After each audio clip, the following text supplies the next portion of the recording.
Okay, so I'm gonna try and make every video a two-parter. I guess the shorter ones aren't as appealing. I do want to cover as many beers as possible, so it'll be a little sporadic. I will try and continue with lagers, so I will make some videos more on answering questions, but as I go through, the main things you need to know is always start light, work your way up. You go from very light lager beers, you start venturing to pales. Pales are really nice. So this is what got me into IPAs. It's crazy because this one I love. I'll have a little clip on it in case you can't see it. It breaks down the little areas. It'll cover like 2 seconds. This one has a lot more going on. Clearly IBUs 32, 35. The body is a 2 out of 5 scale. There's no roast on this one. Definitely 2 out of 5 on fruit, 4 out of on citrus. It's a nice citrus. It's more like lemony, but it doesn't hit you like grapefruit. Grapefruit's very nice, but it gets overwhelming. And then floral. So floral and fruity cover the juicy aspect, but it's not as big on pale ales.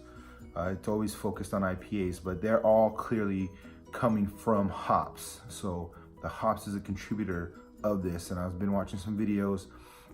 When you add hops, how long you cook them makes a big difference. They can add hops way in the beginning, all the way towards the end, and you're gonna get different bitter. The very strong bitterness is putting them in early.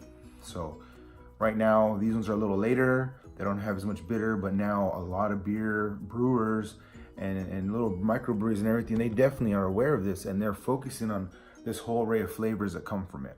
So, you know, they got fruit and all that stuff. These are just the core things you need to know. So for me, I enjoy lager, but if I had a choice, I'm gonna go with the pale ale. And then I will find myself in IPAs here and there. So from this one, we'll cut in to showing the can.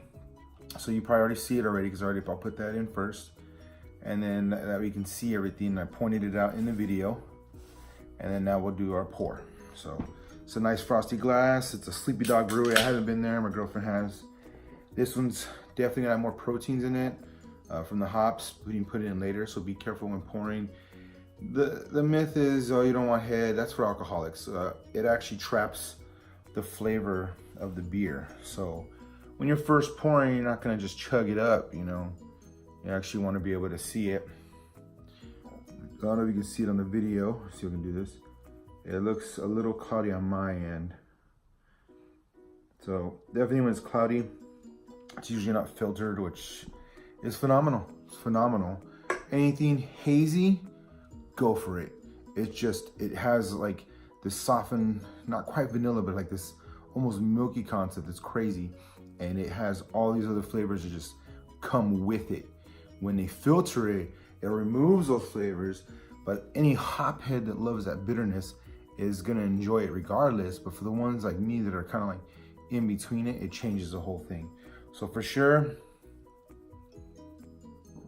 I get that fruity, which is the juicy, the floral, almost like a little bit of like lavender or something in there. And then you get the citrus, but it's not zingy. When I say zing, it's like sharp and it hits you.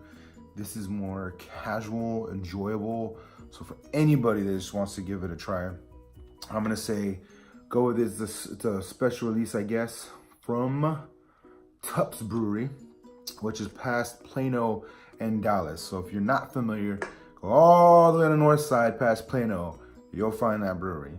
So it's still a drive from Austin, but I highly recommend. These are the pale ales that I love.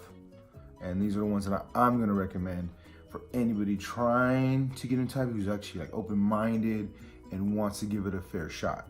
Anybody that's never done beer, you can enjoy this. This is something overwhelming. Like, you're like, whoa, what happened? What's that? And maybe it might get you excited. But if not, it's good local beer in Texas. It comes out, I guess every year is looking like right now. I'll definitely do more research later. But right now I found a couple in Austin on the south side, right in HEB. So look at them because they're on sale right now. So today is 6th, going on the 7th. It's a little late right now, but yeah, it's definitely worth it. So go check it out. Prost. So this one, as you can see, they gave you a beautiful map. They're right in the middle of the College Station, Austin and Houston, so they're not too far from us. driving from Houston to Austin, you will pass by it.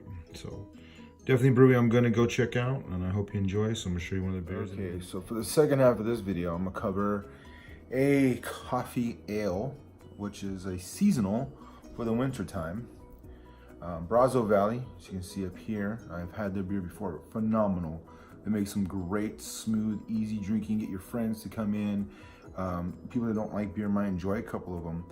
This one covers 7 Spanish Angels, which is originally a porter coffee. Very smooth, easy drinking, beautiful brown caramel, savory notes. I can't describe it more than that. Like, you lose your mind while you're drinking it. If you love coffee, that's the one to go with. But this one is the winter edition, and it's to mimic a snickerdoodle. And I had an experience. I had a buddy that worked for Benny Keith, and he got to get beers once in a while, and he had one of the snickerdoodle, but it was so light. It was like watered down cinnamon water, and I didn't like that. This one changed my mind because a beautiful coffee kind of carries it a little more. So it's almost like, in essence, like coffee, cinnamon coffee, canela. Like, Hispanics love it. Cinnamon in their coffee, they go for it all the time. This one, I was like, wow, just wow. It brought it enough where I enjoy it and I can hang out and I want to be my friends. It like feels sweet, but it's not overwhelmingly sweet. Like, I have a sweet tooth, but when it comes to alcohol, it just does not appeal to me. Liquid sugar kills a lot of the fun, but this one, perfectly balanced. I love it. Nice coffee notes with a nice overlay of cinnamon. So I'm still gonna open it, see if I get more out of it. You will need to do a couple sips getting into certain beers, and especially when you're switching beers, you gotta clean out your palate. So I always do carry a little water. It's like, oh, I don't drink water, but you know what? You need it to cleanse out and give a beer a real chance. So that one's not too bad. Pours real easy, beautiful brown. Over here with the light going through it, it lightens it up a little bit. It looks like a beautiful dark caramel. This is wonderful. Having more of a ale or porter body with the coffee gives it a little thicker, silky feel. So wonderful. It's not a big chug, you actually sip it, but it's so tasty. Like, it might just slip. It's just gone. You're like, what happened to this beer? Get that little bitter coffee, and then the caramel just keeps going. It doesn't stop. So for the second half of this video, this is what I'm showing you. First one, already covered a beautiful local brewery on the citrus. For this one, it's seasonal, so if you can grab it now, I highly recommend it. So I hope you enjoy that one. Cheers. So I'm gonna try and close out a little better.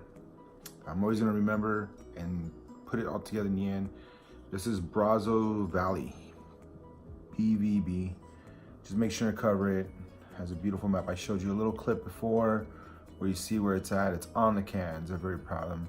I'm really happy with them, honestly. Anybody that's into porter or brown beers, give them a shot. I will bring those in later, but right now, that's something to look forward to. So Brazos Valley, they're not doing anything for me. I just enjoy their beer, and I'm recommending it. So you have a good night.